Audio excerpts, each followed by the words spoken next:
जय मसीह की and good morning. आज सुबह प्रभु का वचन आपके लिए नीति वचन 22वीं अध्याय और 13वीं आयत प्रोवर्ब्स चैप्टर 22 वर्स 13 मैं आपके लिए पढ़ना चाहती हूँ। यहाँ पर इस प्रकार लिखा है, आलसी कहता है बाहर तो सिंह होगा, मैं चौक के बीच घात किया जाऊंगा। मेरे प्रियो, एक और बार उस आयत को पढ़ना चाहती हूँ। आलसी कहता है बाहर तो शेर होगा, मैं चौक के बीच घात किया जाऊंगा। मेरे प्रियो, ज्ञानवान सुलेमान के द्वारा लिखा गया नीति वचन में से एक आयत को हमने पढ़ा। सुलेमान यहाँ पर आलसी का एक गुण को या एक विशेषता को हमारे सामने रखा है, और वो ये है कि आलसी बोलता है कि मैं बाहर इसलिए नहीं जा पा रहा हूँ क्योंकि घर के बाहर शेर है, और दूसरा रीज़न वो कहता है मैं बाहर कुछ काम के लिए इसलिए नहीं जा पा रहा हूँ क्योंकि चौक के बीच में कोई मुझे मार डालेगा। सोचने वाली बात है, ऐसे कितनी बार हमारे साथ हुआ है कि हमने सुबह दरवाज़ा खोला और हमारे घर के बाहर शेर है। कितनी बार हुआ है? हम जानते हैं एक बार भी नहीं हुआ है। शेर कभी भी हमारे घर के बाहर दरवाजे पे नहीं बैठा होता है, लेकिन ये आलसी क्या कहता है? बाहर शेर है। दूसरी बात, वो कहता है कि अगर मैं चौक के बीच जाऊं तो कोई मुझे मार डालेगा। मेरे प्रियो, अगर इस प्रकार का भय सबके अंदर होता तो कोई घर के बाहर निकलते ही नहीं, सब घर के अंदर ही होते हैं। लेकिन ऐसा तो नहीं है, सब अपने कामों के लिए बाहर जाते हैं। तो ये ऐसे क्यों कह रहा है? वो इसलिए कह रहा है क्योंकि वो निकलना ही नहीं चाहता, वो बाहर जाना ही नहीं चाहता, और इसके लिए उसने दो एक्सक्यूज लेकर आया है। एक ये है कि शेर बाहर है, और दूसरा ये है कि कोई मुझे मार डालेगा।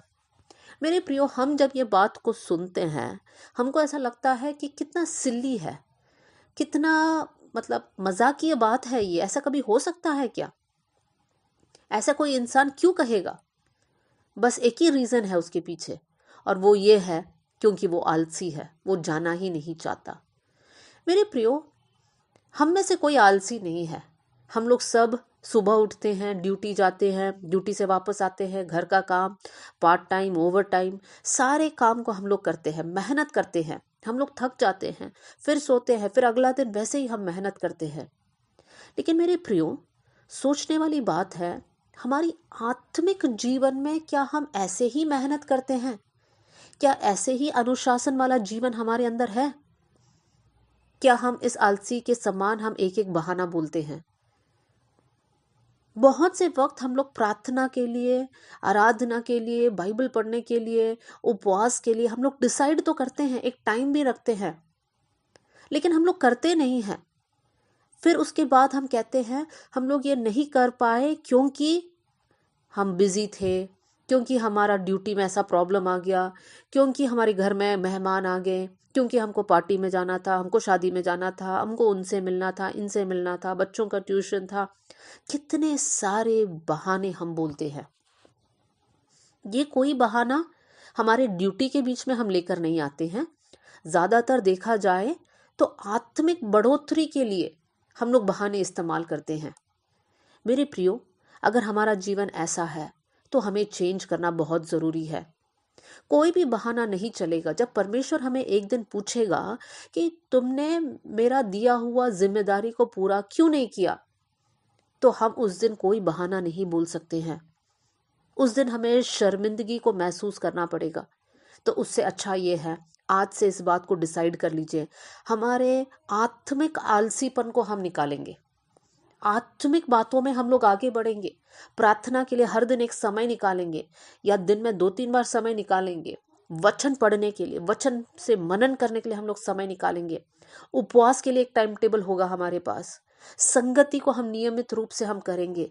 संगति को मिस करके ना जाते हुए हम उसके लिए भी कोई बहाने नहीं बोलेंगे।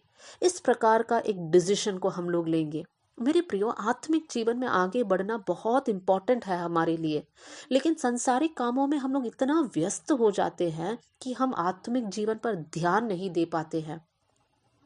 मेरे प्रियो, आज मैं आप लोगों को एनकरेज करना चाहती हूँ, आत्मिक जीवन में भी अनुशासन को रखिए, मेहनती बनिए।